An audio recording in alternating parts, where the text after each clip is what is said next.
Hello everyone, welcome to Advait education. तो चलिए, first lecture में आप लोगों ने देखा कि बेसिक इलेक्ट्रिकल इंजीनियरिंग में आपको क्या क्या पढ़ाई करना है, राइट। तो कंप्लीट सिलेबस में डील की जाएगी और क्या क्या सारे चैप्टर्स में पढ़ा जाएगा। सबसे पहला इस लेक्चर नंबर 1 में चैप्टर नंबर 1 में स्टार्ट कर देता हूं। This is your chapter number 1। ये आपके पास है चैप्टर नंबर 1। चैप्टर 1 का जो नाम है वो आपका है यहाँ पे सबसे फर्स्ट जो चैप्टर है बेसिक इलेक्ट्रिसिटी, जिसका नाम मैं रखा हूँ बेसिक इलेक्ट्रिसिटी। बेसिक इलेक्ट्रिसिटी, इस बेसिक इलेक्ट्रिसिटी के बारे में मैं बातें करूंगा इस चैप्टर में। अब एक बार बताओ बेटा कि बेसिक इलेक्ट्रिसिटी के अंदर में हम लोग क्या क्या पढ़ेंगे। हर चैप्टर में फिर से इंट्रोडक्शन मैं करूंगा, टोटल इंट्रोडक्शन तो है ही, लेकिन जैसे जैसे चैप्टर आपकी स्टार्ट होगा थोड़ा सा मैं 5 मिनट के लिए इंट्रोड्यूस कराऊंगा ताकि उस चैप्टर में क्या पढ़ेंगे वो आपको रिवीजन हो जाए। ओके, तो सबसे पहले मैं स्टार्ट करता हूं बेसिक इलेक्ट्रिसिटी में हमको क्या क्या पढ़ाई करना है बेटा। तो पहला टॉपिक जो मेरे पास होने वाला है, इसका मतलब इस चैप्टर का जो मेरा सिलेबस होने वाला है, ठीक है, इस चैप्टर का जो मेरा सिलेबस होने वाला है वो है, फर्स्ट पॉइंट मेरे पास है that is atomic structure. Atomic structure के बारे में हम लोग बात करेंगे। अब एटॉमिक स्ट्रक्चर में इलेक्ट्रॉन, प्रोटॉन, न्यूट्रॉन के बारे में स्टडी करते हैं हम लोग, वहां पे एटम्स के बारे में बात करते हैं, मॉलिक्यूल के बारे में बात करते हैं, मैटर के बारे में बात करते हैं।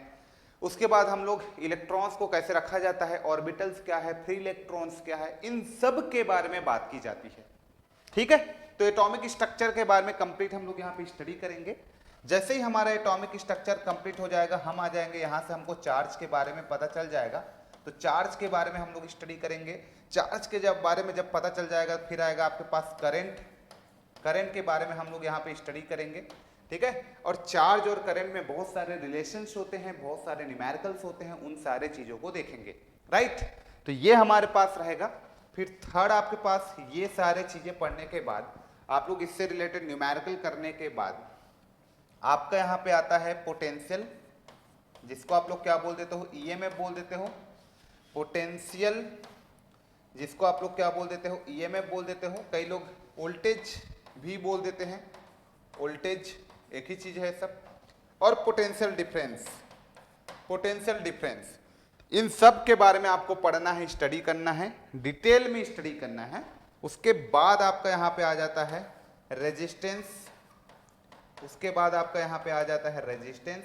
और ये रेजिस्टेंस में बहुत सारी चीजें आपको पढ़ना है, जैसे कि रेजिस्टेंस होता क्या है, रेजिस्टिविटी होता क्या है, कंडक्टिविटी होता क्या है, कंडक्टेंस होता क्या है, कंडक्टिविटी होता क्या है, फिर रेजिस्टेंस का इफेक्ट ऑफ टेम्परेचर, फिर स्ट्रेचिंग कंप्रेसिंग का कॉन्सेप्ट, फिर कलर कोडिंग का कॉन्सेप्ट, ये सब इसी में पढ़ने वाले हो रेजिस्टेंस में। हाँ, रेजिस्टेंस का सीरीज पैरेलल कॉम्बिनेशन, रेजिस्टेंस का इक्विवेलेंट सर्किट का सॉल्यूशन आप लोग चैप्टर नंबर 2 में पढ़ोगे। अभी मैं बेसिक बात करूंगा। चैप्टर नंबर 2 में जब आप वहां पे पढ़ोगे, आप डीसी नेटवर्क पढ़ोगे, तो वहां पे कंप्लीट आपको बताई जाएगी रेजिस्टेंस के बारे में डिटेल में, कनेक्शंस को लेकर के। अभी बेसिक रेजिस्टेंस के बारे में पढ़ना है, जैसे स्ट्रेचिंग कंप्रेसिंग का प्रॉब्लम आता है, कलर कोडिंग का आता है, इफेक्ट ऑफ टेम्परेचर का आता है, वो सब देखोगे। ओके बेटा। उसके बाद जो आपके पास आता है रेजिस्टेंस के बाद जो कि होता है ओम्स लॉ। ओम्स लॉ, मैं ओम्स लॉ को यहीं पे रखता हूं एक्चुअली। ओम्स लॉ, तो ओम्स लॉ होता क्या है, कहां पे लगता है, कहां पे नहीं लगता, what are the limitation of Ohm's law, किसके लिए एप्लीकेबल होता है, किसके लिए एप्लीकेबल नहीं होता, ये सब चीज आप देखोगे यहाँ पे इस चैप्टर में। फिर इन सारे चैप्टर से रिलेटेड आप लोग न्यूमेरिकल भी देखोगे, फिर ये चैप्टर हमारा क्लोज हो जाएगा। तो कुल मिला के मैं यहाँ पे बात करूं चैप्टर नंबर 1 का, तो बेसिक इलेक्ट्रिसिटी में आपको इतने सारे टॉपिक को बहुत डिटेल वे में स्टडी करना है, डिटेल्ड वे में न्यूमेरिकल को बनाना है, जिससे हर टाइप का क्वेश्चन आपसे बन जाए। ओके, तो चलिए स्टार्ट कर लेते हैं यहां से हम लोग। तो ये मेरा हो गया फर्स्ट स्लाइड, जिसके बारे में आप लोगों को स्टडी करना है। पहला अभी के इस लेक्चर में आपको देखने को मिलेगा atomic structure. Lecture by lecture में आप लोगों को टॉपिक जो है वो प्रोवाइड करूंगा। तो फर्स्ट लेक्चर में आपको देखने को मिलेगा योर एटॉमिक स्ट्रक्चर के बारे में। तो चलिए सभी लोग अपने कॉपी में एक बार हेडिंग डाल लो यार, एटॉमिक स्ट्रक्चर। इसको हम लोग डिटेल में देखते हैं कि भाई एटॉमिक स्ट्रक्चर में आपको क्या क्या पढ़ना रहता है। एटॉमिक स्ट्रक्चर, ठीक है, एटॉमिक स्ट्रक्चर के बारे में हम लोग डिटेल में देखेंगे। तो सभी लोग थोड़ा सा, हाँ, स्टार्टिंग का एक आध लेक्चर आप लोगों को थोड़ा सा केमिस्ट्री जैसे फीलिंग आ सकता है, जिनका केमिस्ट्री अच्छा नहीं होता उनको थोड़ा सा बोर भी लग सकता है, लेकिन मैं मेंटेन करूंगा चीजों को ताकि आपको ज्यादा मजा आए। ओके, तो चलिए यहाँ पे हम लोग लेक्चर नंबर 1 में एटॉमिक स्ट्रक्चर के बारे में स्टडी करेंगे। तो सबसे पहले मैं यहाँ पे बात करूंगा कि कोई मैटर होता है, जैसे कि आपके पास कोई मैटर है, ये जो आपके पास कोई मैटर है, मैटर मतलब कोई पदार्थ है। ओके, ये कोई मैटर है, ये जो मैटर है ना वो क्या क्या से मिलके बना होता है? सर यदि आप मुझे बोलोगे तो ये जो मैटर है वो मेरे पास होता है लिक्विड, क्या क्या से मिलके बना होता है, देखो क्या क्या हो सकते हैं ये बता रहा हूं मैं, अभी क्या क्या से मिलके बना होता है तो बताऊंगा ही। तो ये हो सकता है लिक्विड के फॉर्म में, ये हो सकता है गैस के फॉर्म में, और ये हो सकता है सॉलिड के फॉर्म में। क्या बोला सर? मैटर जो है ना वो लिक्विड के फॉर्म में भी हो सकता है, गैस के फॉर्म में भी हो सकता है, और सॉलिड के फॉर्म में भी हो सकता है। समझ में आया? ये तुम्हारा मैटर है। अभी क्या क्या से मिलके बना होता है नहीं बताया, अभी बेसिक देखो, इसके फॉर्म में हो सकता है। देखो सॉलिड जो होता है, ये जो मैटर है वो सॉलिड हो जाता है। सॉलिड जो होता है मैटर वो आपका इट में बी कंडक्टर, इट में बी कंडक्टर, सेमीकंडक्टर और इंसुलेटर। इंसुलेटर, कंडक्टर, सेमीकंडक्टर और इंसुलेटर हो सकता है। क्या क्या हो सकता है? कंडक्टर, सेमीकंडक्टर और इंसुलेटर, ये हो सकता है। आ रहा है बात समझ में? ये हो सकता है, ये हो सकता है। सो एटॉमिक स्ट्रक्चर की बात करेंगे तो मैटर, सॉलिड, लिक्विड, गैस। मैंने सॉलिड को उधर लिख दिया क्योंकि मुझे स्पेस मिलेगा, तो लिक्विड, गैस, सॉलिड ऐसे पढ़ लो, उल्टा लग रहा होगा लेकिन सॉलिड, लिक्विड, गैस ही लिखना आप लोग। और ये कंडक्टर, सेमीकंडक्टर, इंसुलेटर हो सकता है। BEE में हमारे काम की चीज क्या है? तो BEE में हमारे काम की चीज है कंडक्टर।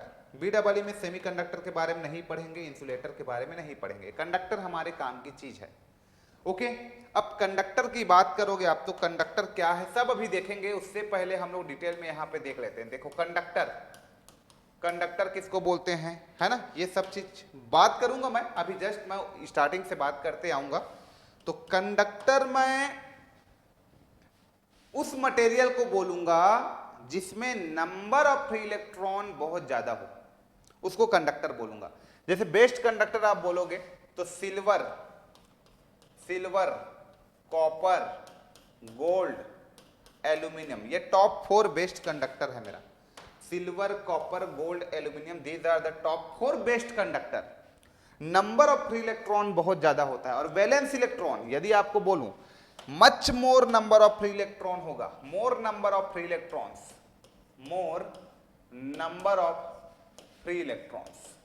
अब फ्री इलेक्ट्रॉन्स क्या है ये सब पता चलेगा धीरे से अभी, ठीक है। और जो वैलेंस इलेक्ट्रॉन होता है, वैलेंस इलेक्ट्रॉन, वैलेंस इलेक्ट्रॉन जो होता है वो इसका लेस देन 4 होना चाहिए, तभी आप उस मटेरियल को कंडक्टर बोलोगे। यदि किसी भी कंडक्टर का वैलेंस इलेक्ट्रॉन लेस देन 4 होगा तभी उस मटेरियल को आप कंडक्टर बोलोगे। तो सबसे पहले हम लोग समझ लेते हैं यार वैलेंस इलेक्ट्रॉन क्या है, फ्री इलेक्ट्रॉन्स क्या है, एक बार समझ जाते हैं फिर चीजें क्लियर होगा। अभी समझाऊंगा तो समझ में नहीं आएगा, उसके लिए फंडामेंटल आपको क्लियर करना पड़ेगा। तो सबसे पहले मैटर को मैंने बताया, तो मैटर जो होता है सॉलिड, लिक्विड, गैस के फॉर्म में होता है, ठीक है। अब देखो ये मैटर किन किन से चीजों से मिलके बनी होती है, तो बहुत बेहतरीन तरीके से समझना, आपको मस्त तरीके से एकदम चीजें जो है समझ में आएगा, ठीक है। बड़ा बेहतरीन तरीके से चीजें जो है समझ में आएगा, आप लोग समझना। लेट अस कंसीडर कि ये मेरे पास क्या है, एक मैटर है, ये मेरे पास एक मैटर है। चलो समझते हैं, यहां से समझना स्टार्ट करते हैं। लेट अस कंसीडर ये मेरे पास एक मैटर है, this one is my matter. If this is a matter, तो ये जो मैटर है ये मेरा किससे किससे मिलके बना है, ये जो मैटर है ये मेरे पास इस तरीके से बहुत सारे मॉलिक्यूल से मिलके बना हुआ है, इस तरीके से बहुत सारे मॉलिक्यूल से मिलके बना है। तो मैं क्या बोला, इफ ये मेरा एक मैटर है, ये इसको मैंने क्या बोल दिया, मैटर, ये कोई पदार्थ है, सपोज ये कोई मैटर है, तो ये सब क्या है, ये जो दिख रहा है आपको ये सब, लेट से ये मॉलिक्यूल्स है, लेट से ये क्या है, मॉलिक्यूल्स है, मॉलिक्यूल्स। अब ये मॉलिक्यूल्स है मॉलिक्यूल्स मतलब अणु, हिंदी में क्या बोलते हैं, अणु, ठीक है। मैटर मतलब पदार्थ, तो पदार्थ जो होते हैं वो अणुओं से मिलके बनता है, और अणु जो है वो परमाणुओं से मिलके बनता है, मतलब एटम से मिलके बनता है, राइट। तो यहां पे अब मैं बात करूं बच्चों, तो यहां पे मेरा क्या होगा, यहां पे होगा, ध्यान से देखो, अब यहां पे होगा ये बहुत सारे ऐसे ऐसे एटमों से मिलकर के मॉलिक्यूल बना होगा, इसके अंदर में इस तरीके का बहुत सारे एटम्स होंगे। आ रहा है बात समझ में, आप लोग समझ रहे हो, इसको समझ रहे हो ना आप लोग, ठीक है। इस तरीके से आपको चीजें क्लियर करना है, इस तरीके से आपको चीजें को क्लियर करना है। ये तो सबसे पहले मैटर के अंदर में बहुत सारे मॉलिक्यूल, और मॉलिक्यूल के अंदर में बहुत सारे एटम्स। तो ये सब क्या है मेरे भाई, ये सब मेरा एटम्स है। यदि मैं ये सब क्या है आपको बोलूं तो भैया ये सब मेरे एटम्स है, ये सब मेरे क्या है, ये सब एटम्स है, एटम्स। आया बात समझ में। तो मैंने मैटर बनाया, मॉलिक्यूल बनाया, एटम बनाया। अब आपको लग रहा होगा कि किसी भी मैटर का सबसे छोटा पार्टिकल एटम होता है, तो नहीं, एटम भी सबसे छोटा पार्टिकल नहीं होता। अब लेट से मैं आपको यहाँ पे एटम दिखाऊं, यहाँ पे एटम्स क्या है वो मैं दिखाऊं, लेट से यहाँ पे मैं एटम्स क्या है दिखाऊं, तो दिस इज योर एटम, समझना मेरे बात को। ये आपके पास एटम है, आ रहा है बात समझ में। लेट से ये आपके पास कोई एटम है, ये आपका एटम है, ओके। अब ये आपका एटम है, तो एटम का ये जो पार्ट है इसको हम लोग न्यूक्लियस बोलते हैं, सेंटर जो पार्ट होता है एटम्स का उसको न्यूक्लियस बोलते हैं। और देखिए यहाँ पे, और देखिए ये एटम में बहुत सारे ऐसे करके ऑर्बिटल्स होते हैं, जिसको आप क्या बोलते हैं, सेल्स बोलते हैं। इस तरीके से बहुत सारे ऑर्बिटल्स होते हैं, आ रहा है बात समझ में। इस तरीके का जितना बड़ा एटम्स उतने सारे ऑर्बिटल्स, गॉट इट, इतना क्लियर है, जितना बड़ा एटम उतने सारे ऑर्बिटल्स। इस तरीके से आप लोगों को दिखाई दे रहा है क्या, हाँ अभी दे रहा होगा, चलो। सो ये लेट से मैंने बोला कि ये कोई एटम्स है, मान लो ये छोटा सा पार्ट को मैंने उठाया एटम्स, तो ये उसका क्या है भैया, ये आपके पास उसका आपने बना दिया ये न्यूक्लियस को, और ये आपने बना दिया सेल्स को, तो यहाँ पे आप 2 भर सकते हो। फिर यहाँ पे आप 8 इलेक्ट्रॉन को इस तरीके से आप फिल कर सकते हो, तो दिस इज 8 इलेक्ट्रॉन को मैंने फिल कर दिया इस तरीके से, ये 8 इलेक्ट्रॉन को, ठीक ठीक। ऐसे करके आप यहाँ पे 18 इलेक्ट्रॉन को भर सकते हो, तो मैं जस्ट यहाँ लिख देता हूँ यार, कितना भरूँ मैं, है ना, 18 लिख देता हूँ मैं इस तरीके से।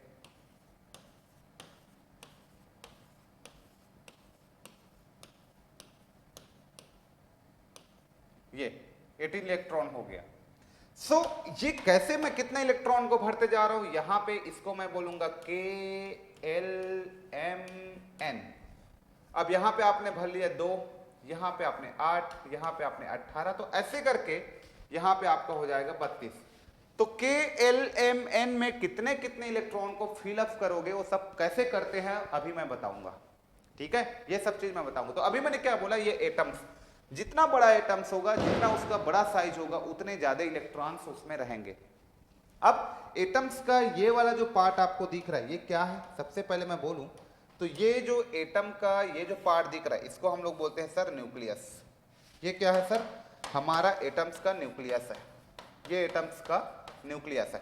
बहुत ध्यान से देखना आप लोग, हर एक चीज को ध्यान से समझना, हर एक चीज समझ में आएगा। तो ये एटम का न्यूक्लियस है, अरे बात समझ में, एटम का न्यूक्लियस है, ठीक है। और ये जो न्यूक्लियस है, अब आपको एक क्वेश्चन समझ में आ रहा होगा कि किसी भी एटम के न्यूक्लियस में क्या होता है। तो किसी भी एटम के न्यूक्लियस में क्या होता है सर, तो न्यूक्लियस के अंदर जाके देखोगे तो आपके पास प्रोटॉन होंगे, आपके पास बहुत सारे प्रोटॉन्स होंगे, और आपके पास क्या होंगे, न्यूट्रॉन भी होंगे। आपके पास क्या होंगे, न्यूट्रॉन भी होंगे, न्यूट्रॉन भी होंगे, न्यूट्रॉन भी होंगे। तो किसी भी एटम के न्यूक्लियस में क्या क्या होते हैं, ये भी क्वेश्चन आपको पूछेंगे। तो किसी भी एटम के न्यूक्लियस में आपका प्रोटॉन, प्रोटॉन का घर कौन है, nucleus plus neutron, proton plus neutron होते हैं। तो किसी भी एटम में प्रोटॉन और न्यूट्रॉन तो होते हैं, और ये सब क्या है बेटा, ये सब आपके पास है इलेक्ट्रॉन्स, ये सारे क्या है आपके इलेक्ट्रॉन्स हैं, ये सब इलेक्ट्रॉन्स है। तो कुल मिला के मैं कंक्लूजन आपको करूं तो कोई भी एटम जो है वो प्रोटॉन, न्यूट्रॉन और इलेक्ट्रॉन से मिलके बना होता है। कोई भी एटम जो है वो इलेक्ट्रॉन, प्रोटॉन, न्यूट्रॉन से मिलके बना होता है। इतना क्लियर हो गया। अब आपको ये समझ में आना चाहिए कि सर इसके न्यूक्लियस में कौन कौन से होते हैं, तो प्रोटॉन और न्यूट्रॉन होते हैं, और ऑर्बिटल्स में या सेल में क्या क्या होते हैं, तो आप लोग को पता होना चाहिए सर इलेक्ट्रॉन्स होते हैं। ओके, अब चलो तो सिंपल मैं क्वेश्चन आपसे पूछूं कि मान लिया जाए कि ये कोई एटम है, एटम मान लिया जाए कि ये कोई मेरे पास एटम है, कुछ भी हो सकता है, लेट्स से एटम है, एक परमाणु है, ये किससे किससे मिलके बना होता है, तो भाई इलेक्ट्रॉन, प्रोटॉन, न्यूट्रॉन से मिलके बना होता है। सर प्रोटॉन और न्यूट्रॉन कहां पे होते हैं, तो न्यूक्लियस में होते हैं। सर इलेक्ट्रॉन कहां पे होते हैं, तो ऑर्बिटल्स में होते हैं। ठीक है, इस तरीके। और मान लो इस तरीके से इलेक्ट्रॉन आपका भरते भरते आया, अब ये एक इलेक्ट्रॉन मान लो यहां पे आ गया, मान लो आपका 2 इलेक्ट्रॉन यहां पे आ गया, तो ये जो 2 इलेक्ट्रॉन आपके पास आया, लास्ट ऑर्बिटल में जो इलेक्ट्रॉन होते हैं, that electron is called the, उसी को हम लोग क्या बोलते हैं, फ्री इलेक्ट्रॉन। लास्ट ऑर्बिटल में जो इलेक्ट्रॉन होते हैं उसी इलेक्ट्रॉन्स को हम लोग क्या बोलते हैं, फ्री इलेक्ट्रॉन। तो ये मेरे पास है free electrons, free electrons, free electrons. Last orbital में जो इलेक्ट्रॉन होते हैं उसी इलेक्ट्रॉन्स को हम लोग क्या बोलते हैं, फ्री इलेक्ट्रॉन्स, है ना। तो last orbital electrons are called the free electrons. ये एक भी हो सकता है, एक से कम नहीं होगा, एक या एक से ज्यादा। ओके, यहां से जैसे भरते भरते आया, यहां पे 2 इलेक्ट्रॉन के लिए जगह था, भर गया, या 8 के लिए जगह था, भर गया, 18 के लिए जगह था, भर गया, यहां पे 32 के लिए जगह है लेकिन 2 ही इलेक्ट्रॉन आया, क्योंकि एटॉमिक नंबर के हिसाब से आप भरते जाओगे, है ना, 2 8 18 32 ऐसे करके। तो यहां पे 2 8 18, फिर यहां पे मान लो 2 इलेक्ट्रॉन आया, तो यहां पे आया, इसी 2 इलेक्ट्रॉन को आप फ्री इलेक्ट्रॉन बोलोगे। और मजेदार चीज यह है कि फ्री इलेक्ट्रॉन ही केमिकल रिएक्शन में पार्टिसिपेट करता है, मतलब फ्री इलेक्ट्रॉन ही एक एटम से दूसरे एटम में मूव करता है। कभी भी आपके पास जो ये जो इलेक्ट्रॉन होता है ये कभी भी मूव नहीं करता, वो अपना स्टेबिलिटी अचीव कर लिए रहता है, इसलिए वो फिक्स्ड होता है अपनी जगह पे। तो करंट की कंडक्शन में या फिर केमिकल रिएक्शन में कौन सी इलेक्ट्रॉन मूव करते हैं, तो भैया ये सब फ्री इलेक्ट्रॉन ही मूव करते हैं। ये इलेक्ट्रॉन कभी मूव नहीं करेगा, ये फ्री इलेक्ट्रॉन जो लास्ट ऑर्बिटल में इलेक्ट्रॉन होता है वही इलेक्ट्रॉन मूव करता है। आया बात समझ में, इतना क्लियर हो गया। तो कुल मिला के मैंने क्या बताया, मैटर क्या है, तो मैटर जो होता है मॉलिक्यूल से मिलकर बनती है, और मॉलिक्यूल एटम से मिलकर बनती है। एटम में क्या क्या होता है, तो इलेक्ट्रॉन, प्रोटॉन, न्यूट्रॉन होता है। इलेक्ट्रॉन कहां पे होता है, तो सेल या ऑर्बिटल्स में होता है। प्रोटॉन और न्यूट्रॉन कहां पे होता है, तो प्रोटॉन और न्यूट्रॉन जो है वो आपका मॉलिक्यूल्स में होता है। इतना सभी को क्लियर हो गया और इतना सभी लोग नोट करो। चलो अब हम लोग आगे बढ़ते हैं। ये सारा चीज देखने के बाद हम लोग आगे बढ़ते हैं। अब हम लोग एटम की बात ही कर रहे थे, तो अभी बहुत से बातें करूंगा मैं। तो सबसे पहले एक टेबल बना लेते हैं, यहाँ पे हम लोग सबसे पहले एक टेबल बना लेते हैं इस तरीके से, और इसमें बहुत से चीजें हम लोग लिखते हैं।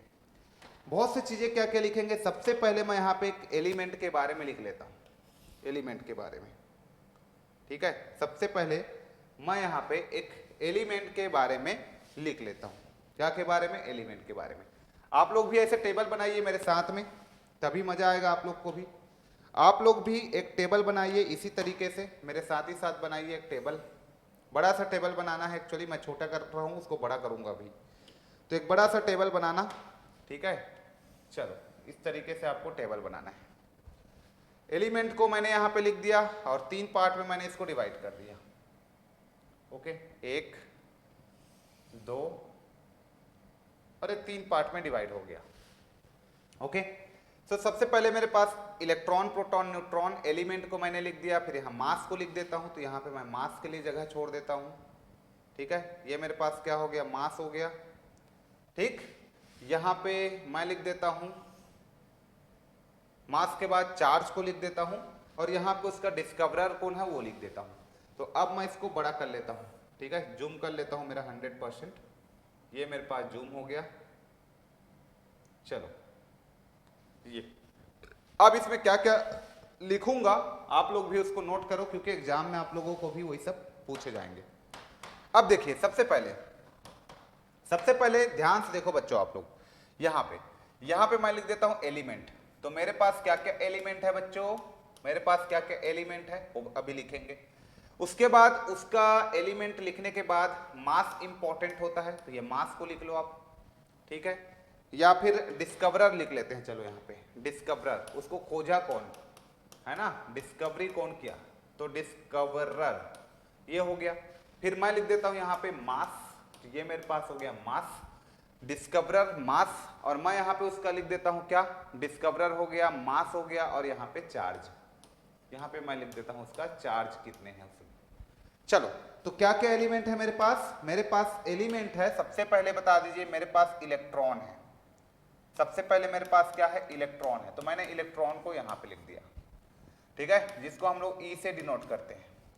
सेकेंड मेरे पास क्या है सर, प्रोटॉन है, तो प्रोटॉन को मैंने यहां पे लिख दिया, that is your P, electron proton.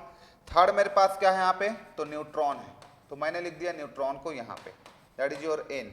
तो इलेक्ट्रॉन प्रोटॉन न्यूट्रॉन को मैंने यहाँ पे लिख दिया। सर डिस्कवरर की मैं बात करूं तो इलेक्ट्रॉन का कौन है, इलेक्ट्रॉन का डिस्कवरर कौन है सर, तो इलेक्ट्रॉन का जो डिस्कवरर है वो है मेरा जे जे थॉमसन।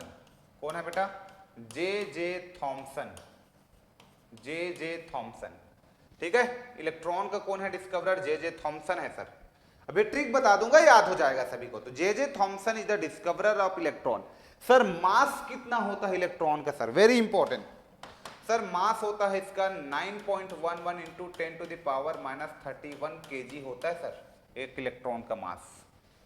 सर चार्ज कितना होता है इलेक्ट्रॉन का, तो sir electron is the negative charge, और इसका जो चार्ज होता है 1.602 into 10 to the power -19 Coulomb.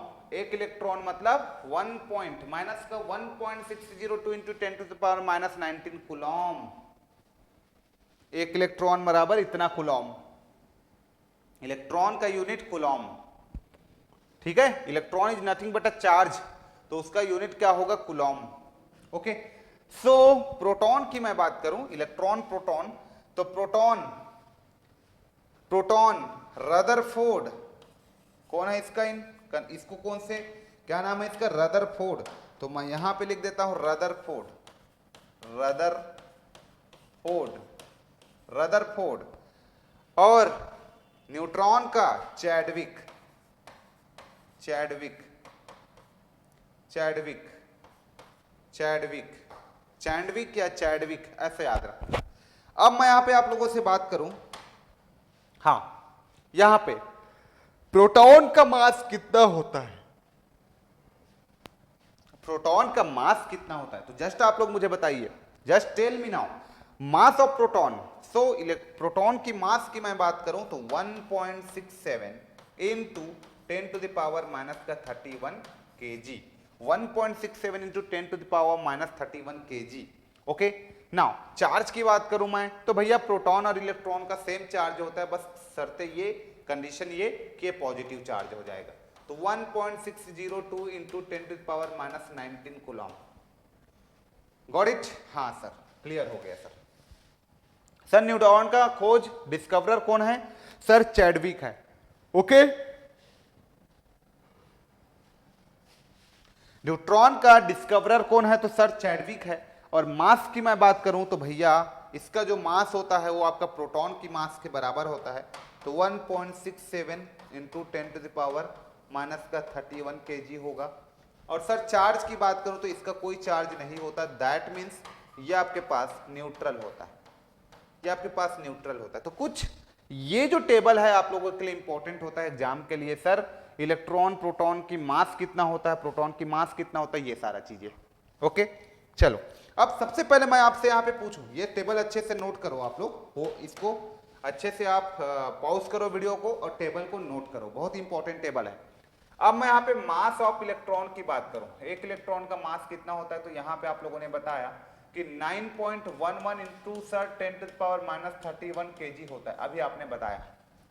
और सर यहाँ पे मास ऑफ प्रोटॉन की बात करूं तो ये आपके पास होता है 1.67 into 10 to the power -27 kg, अभी आपने बताया सर ये होता है करके, ठीक है। अब दोनों का मास ये होता है, इलेक्ट्रॉन का प्रोटॉन का, तो सबसे पहले मैं यहाँ पे क्या कर देता हूं, प्रोटॉन के मास में इलेक्ट्रॉन के मास को डिवाइड कर देता हूं। तो प्रोटॉन के मास में आप इलेक्ट्रॉन के मास को डिवाइड करोगे तो ये हो जाएगा आपके पास 9.11 into 10 to power -31 kg, kg cancel, तो दोनों का जो रेशियो आएगा 1837 आएगा। सर इसका मतलब पहला एमसीक्यू ये बना कि मास ऑफ प्रोटॉन जो होता है वो 1837 टाइम होता है मास ऑफ इलेक्ट्रॉन का। So this is your first MCQ, ये कई बार पूछा गया आपके एग्जाम में। सेकंड एमसीक्यू आपके पास ये बन रहा है कि सर मास ऑफ इलेक्ट्रॉन जो होता है वो प्रोटॉन के कंपैरिजन में 1/1837 time of mass of proton होता है। So this is your second MCQ. बताओ बेटा, क्या आप सभी लोगों ने इतना नोट कर लिया? इतना नोट कर लिया क्या सभी लोगों ने? हाँ, ये सब चीज आपको पूछा जाता है, ये सब चीज आपको पूछा जाता है, तो ये बेसिक्स आप लोग को आना चाहिए। ठीक है सर, चलो नोट करते जाओ कॉपी में अपना, इन सारे चीजों को नोट करते जाओ। अब देखो सिंपल चीज ये है, किसी भी एटम्स की आप बात कर रहे हो तो एटम्स की आप बात करो, मान लो आपके पास, इसको फिल कैसे करते हैं, मान लो आपके पास कोई ऑक्सीजन है यार, चलो मैं ले लेता हूं ऑक्सीजन। ऑक्सीजन का एटॉमिक नंबर कितना होता है? 8 होता है। और मास कितना, मान लो अभी 16 होता है, मान लो मैं 16 लिख देता हूं, चलो इसका, ये 16 हो गया, 16, ये 8 हो गया, ये 16 हो गया। सो ऑक्सीजन की मैं बात करूं तो ऑक्सीजन में आपके पास दो इंफॉर्मेशन यहां पे मिल रहा है। एक इंफॉर्मेशन मुझे ये मिल रहा है 16 के बारे में और एक 8 के बारे में। ये 16 की मैं बात करूं तो 16 क्या को बताता है? 16 उसका एटॉमिक मास को बताता है, एटॉमिक मास को बताता है। सर 8 क्या है? तो उसका एटॉमिक नंबर को बताता है कि उस एटम का नंबर क्या है, क्योंकि बहुत सारे एटम्स आपके पास है, पीरियोडिक टेबल आप लोगों ने देखा होगा। ठीक है, ये ओके। सर इसको डिनोट कैसे किया जाता है? तो इसको डिनोट किया जाता है सर इस तरीके से, ये कोई भी एटम को X से डिनोट किया जाता है और मास को डिनोट किया जाता है A से और एटॉमिक नंबर को डिनोट किया जाता है Z से। अब A/Z ऐसे लिखना है, A से लेकर के Z, इसका A इधर का Z। मास में जैसे क्या होता है, मास MASS, तो A आ रहा है मास में तो मास में A आएगा। ठीक, ऐसे याद रखना, कई बार उसको भी पूछा गया है, तो इसलिए बता रहा हूं बेटा, नहीं तो मैं कभी नहीं बताता, यदि नहीं पूछा रहता तो मैं कभी नहीं बताता। तो ये भी आप लोगों के लिए इंपॉर्टेंट होता है, दैट्स वाई रीजन कि मैं हर एक इंपॉर्टेंट पॉइंट्स को कवर करता हूं, है ना, जो जो आप लोगों को पूछे गए हैं एग्जाम में। ठीक है, तो ये जस्ट याद रखना आप लोग, ये जस्ट याद रखना। समझ में आ गया? इस तरीके से ओके। और किसी भी एटम्स को X से डिनोट करते हैं। इतना क्लियर? चलो अब मैं पूछूं, सबसे पहला क्वेश्चन मेरा आप लोगों से ये है फर्स्ट कि सर एटॉमिक नंबर का मतलब क्या होता है? एटॉमिक नंबर का मतलब क्या होता है? हम लोग कैसे कैलकुलेट करते हैं एटॉमिक नंबर को? तो एटॉमिक नंबर का मतलब ये होता है Z, और ये जो Z होता है वो नंबर ऑफ इलेक्ट्रॉन या तो फिर नंबर ऑफ प्रोटॉन के बराबर होगा, नंबर ऑफ प्रोटॉन। इसका मतलब किसी भी एटम में जितने इलेक्ट्रॉन होते हैं उतने प्रोटॉन होते हैं, है ना। किसी भी एटम्स को आप उठा लो तो जितने इलेक्ट्रॉन उतने प्रोटॉन, ये बात समझ में आ? तो किसी भी एटम में नंबर ऑफ इलेक्ट्रॉन जो होते हैं, किसी भी एटम में नंबर ऑफ इलेक्ट्रॉन जो होते हैं वो आपके नंबर ऑफ प्रोटॉन के बराबर होते हैं, नंबर ऑफ प्रोटॉन के बराबर होते हैं। इसीलिए जब आप कोई कॉपर के तार को भी उठाते हो, इवन इस पेन को उठाते हो, या कोई भी ऑब्जेक्ट को आप उठाते हो, तो वो ऑब्जेक्ट में किसी प्रकार का कोई चार्ज इनिशियली नहीं होता जब तक कि आप उसको एक्साइट ना कर दो या जब तक कि आप उसको सोर्स से कनेक्ट ना कर दो। एवरी एटम उस टाइम पे क्या रहेगा बेटा? न्यूट्रल रहेगा, क्योंकि number of electron is equal to the number of proton, that means negative charge will be cancel to positive charge. That means कोई भी एटम्स को उठा लो आप, वो उस टाइम पे हमेशा ऑलवेज न्यूट्रल कंडीशन में रहता है। इतना बात क्लियर हो गया? वो क्यों रहता है? तो number of electron equal to number of proton, तो न्यूट्रल कंडीशन में ही रहता है वो। ठीक है, ठीक, थोड़ा सा एक्साइट कर दोगे, टेम्परेचर बढ़ा दोगे या वोल्टेज दे दोगे, तब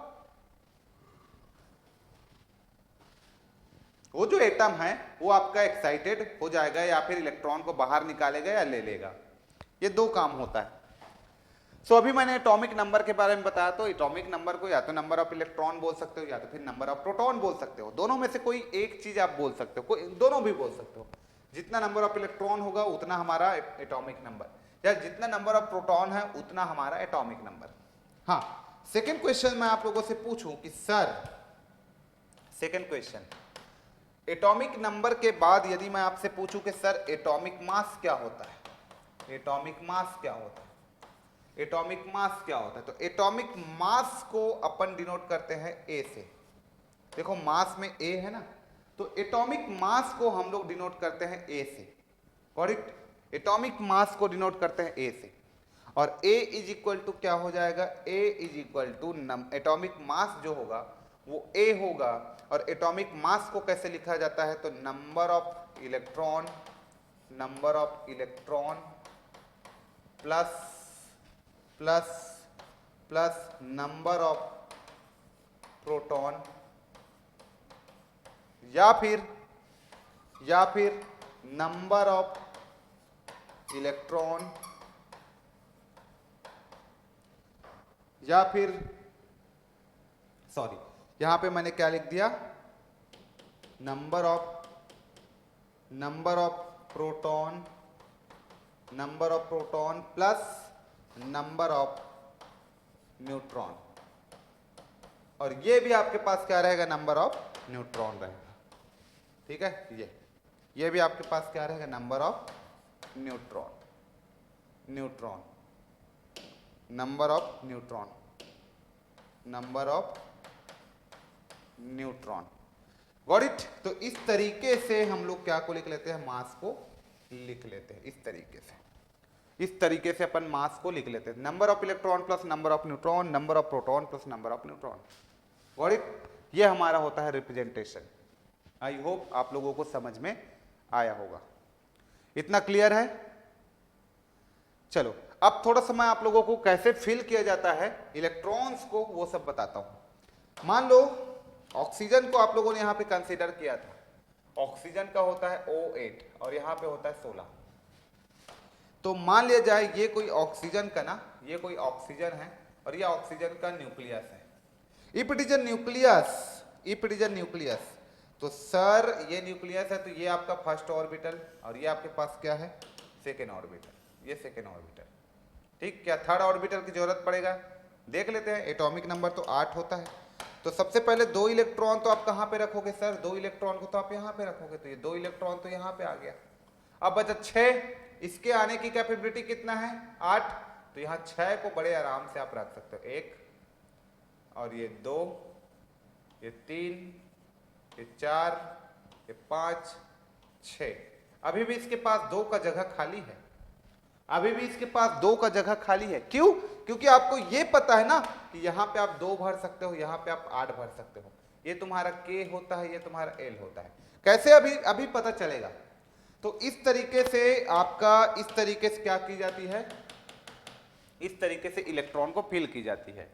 2 कैसे फिल की जाती है, इस तरीके से, ये 2 है, ये 8 है, ये 18 है, ये 32 है, कुछ इस तरीके से सेलों में इलेक्ट्रॉन को फिल की जाती है। मैं बताता हूं कैसे, कौन से फॉर्मूला हम लोग यूज करते,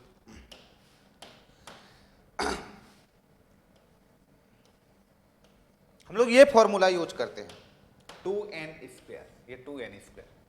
अब ध्यान से देखना, इसमें n का वैल्यू KLMN ये मैंने लिख दिया, ठीक है, ये मैंने लिख दिया यहां पे इस तरीके से, ठीक। और ये मेरा क्या का वैल्यू हो गया, ये मेरे पास, ठीक, और ये मेरे पास यहां पे लिख दिया मैं। सबसे पहले देखो 2n², ये फॉर्मूला में मैंने लिख दिया 2n², ठीक है। और यहां पे मैंने लिख दिया इसमें n का वैल्यू, ठीक। और इसी को हम लोग क्या बोलते हैं, सेल से रिप्रेजेंट करते हैं। तो देखना ध्यान से, अब मैं कैसे इसको लिखने वाला हूं, बहुत बड़ा ध्यान से देखना आप लोग। ये हो गया, ये हो गया और ये हो गया, एक बार देख लो, काम आएगा आपका। अब चलो n का वैल्यू बढ़ाते जाओ, 1 रख दो, फिर 2 रख दो, 3 रख दो, 4 रख दो। इसी को बोल दिया जाता है, एक को K L M N, ऐसे करके बढ़ाते जाओ आप। KLMNO, ऐसे करके बढ़ाते जाइए आप। आ रहा बात समझ में? अब यहाँ पे n का वैल्यू 1 रखोगे तो कितना आएगा बेटा? 2 आएगा। आएगा कि नहीं? अरे भाई n का वैल्यू 1 रखो ना, 2 आएगा। n का वैल्यू यहाँ पे 2 रखोगे, 2 का स्क्वायर कितना होता है? 4, 4 इंटू 2 का मल्टीप्लाई करोगे तो 8, ये 8 आ गया। 3 रखोगे तो 3 का स्क्वायर कितना होता है? 9, 9 को 2 से मल्टीप्लाई करोगे तो तुम्हारे पास कितना आएगा? 18, ठीक है। 4 रखोगे तो 4 का स्क्वायर 16, और 16 इंटू 2 करोगे तो कितना हो जाएगा? 32। आ रहा है बात समझ में? तो 2, 8, 18, 32 ये आपके पास आ गया 2a स्क्वायर। इतना क्लियर हो गया? ये इसका मतलब ये समझ में आया कि K में 2 इलेक्ट्रॉन आ सकता है, L में 8, M में 18, N में 32, ठीक। तो इस तरीके से सेल हमारा बढ़ते जाएगा, हम चीजों को उसका साइज जो है बड़ा होते जाएगा। तो ये मेरे पास क्या है, यदि मैं आप लोगों से पूछूं, ये किसी भी एटम्स का क्या है? ये न्यूक्लियस है। मान लो ये किसी भी एटम का ये न्यूक्लियस है, तो इस तरीके से आपका सेल जो है बनते जाएगा। ये फर्स्ट सेल हो गया, ये सेकंड सेल हो गया, ये थर्ड सेल हो गया, ये फोर्थ सेल हो गया, और इस तरीके से साइज एटम का बड़ा होते जाएगा, और साइज एटम्स का बड़ा होते जाएगा, और इलेक्ट्रॉन को आप इस तरीके से फिर उसमें भरते जाओगे। तो ये तुम्हारा न्यूक्लियस हो गया, यहाँ पे 2 इलेक्ट्रॉन आया, यहाँ पे 8 आ गया, यहाँ पे आपके पास 18 आ गया, और यहाँ पे 32 आ गया। इसी को आपने क्या बोल दिया? K, इसको L, इसको M, इसको N। और बड़ा हुआ तो और बड़ा कर देना आप। तो 2, 8, 18, 32 ऐसे करके भरते चला गया। आ गया बात समझ में सभी को? 2, 8, 18, 32 क्लियर? यहां तक सभी को क्लियर हो गया? तो इस तरीके से चीजें को अपने को क्लियर करना है ना, इस तरीके से। तो कुल मिला के हम लोग यहाँ पे पढ़ रहे थे, यहाँ पे कंडक्टर की मैं बात करूं तो कंडक्टर की मैं अब बात करूं यहाँ पे, तो लेट अस, ये मेरे पास कंडक्टर है। अब इन्हीं सब से मिल करके मेरा कंडक्टर बना। भाई कंडक्टर एक प्रकार से मैटर ही तो है ना? तो इन्हीं सब से मिल करके मेरा क्या बन गया? कंडक्टर मिल गया। कंडक्टर मतलब एक प्रकार से मैटर का टाइप ही तो है। अब उसमें बहुत सारे कंडक्टर्स को आप देखोगे तो इस तरीके से कंडक्टर है, मैंने मैटर ही बना दिया, यही मैटर ही मेरा कंडक्टर है। अब इसमें बहुत सारे इस तरीके का मॉलिक्यूल्स होंगे, इस तरीके से मॉलिक्यूल से मिलकर मैटर बना। Matter is nothing but a conductor, है ना? इस तरीके से आ रहा है बात समझ में? ये कंडक्टर है। अब इसमें बहुत सारे क्या होंगे? कंडक्टर के अंदर में बहुत सारे एटम्स होंगे, तो ये सारे एटम्स हैं, और हर एटम में फ्री इलेक्ट्रॉन्स होंगे, हर एटम में फ्री इलेक्ट्रॉन होंगे, हर एटम में फ्री इलेक्ट्रॉन होंगे, ठीक है। और वही सारे फ्री इलेक्ट्रॉन्स पार्टिसिपेट करेगा केमिकल रिएक्शन में, वही सारे फ्री इलेक्ट्रॉन्स रहेंगे करंट के फ्लो को कराने के लिए। आ रहा है बात समझ में? तो इस तरीके से चीजें आपको समझ में आना चाहिए। यहीं तक अपने को पहुंचना था, कंडक्टर तक। ये सब कंडक्टर तक अपने को पहुंचना था। ओके, यही सब कंडक्टर तक अपने को पहुंचना था। तो ये मान लो आपके पास कंडक्टर है, तो कंडक्टर का खासियत ये है कि कंडक्टर जो होता है, इस कंडक्टर में number of free electron high होते हैं, number of free electron high होता है। कितना हाई होता है? मान लो ये कॉपर है, तो 1 सेंटीमीटर क्यूब में लगभग 8.5 इंटू 10⁻22 इलेक्ट्रॉन होता है। 1 सेंटीमीटर क्यूब में इतना ज्यादा इलेक्ट्रॉन होता है। 1 सेंटीमीटर क्यूब, एक डिब्बा आप काट लोगे, एक क्यूब काट लोगे, तो उसमें 8.5 इंटू 10⁻22 इलेक्ट्रॉन होते हैं, और वही सारे इलेक्ट्रॉन करंट के कंडक्शन में पार्टिसिपेट करते हैं, वही एक जगह से दूसरी जगह मूव ऑन करता है। उसी के डेफिनिट डायरेक्शन में जो मूव ऑन करता है इलेक्ट्रॉन, जब डेफिनिट डायरेक्शन में फ्लो होने लगता है, मूव करने लगता है, तो उसी को हम लोग बोल देते हैं वहां पे करंट। ओके, तो अभी देखेंगे सब चीज डिटेल में। तो ये कंडक्टर हो गया। Silver, copper, gold, aluminium top 4 conductor होता है ना? और दूसरी बात, इसमें क्वेश्चन पूछेगा कि इसमें वैलेंस इलेक्ट्रॉन कितना होता है किसी भी कंडक्टर के लिए। तो किसी भी कंडक्टर के लिए जो वैलेंस इलेक्ट्रॉन होता है वो आपका क्या होना चाहिए? लेस देन 4 होना चाहिए, तभी उसको कंडक्टर माना जाएगा, अदरवाइज उसको कंडक्टर नहीं मानेंगे। इतना समझ में आ गया? तो ये हो गया मेरा कंडक्टर। कंडक्टर के बाद मैं यहाँ पे सेमीकंडक्टर की बात करूं, सेकेंड सेमीकंडक्टर।